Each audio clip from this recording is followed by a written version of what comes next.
நாம் ஆண்டவர் செய்யக்கூடாது புசிக்கக்கூடாது என்று விளக்கின அங்கு அந்த ஏவாள் புசித்தபடினாலே துரத்தப்பட்டாள்.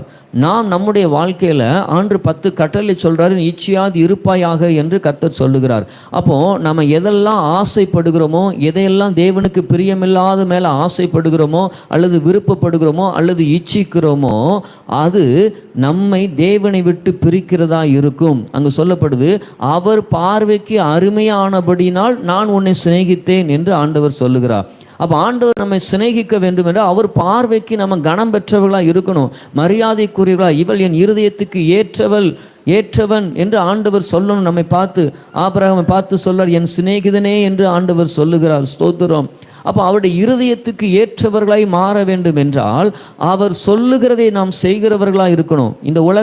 இந்த இச்சையிலே பிரியப்படக்கூடாது. மாமி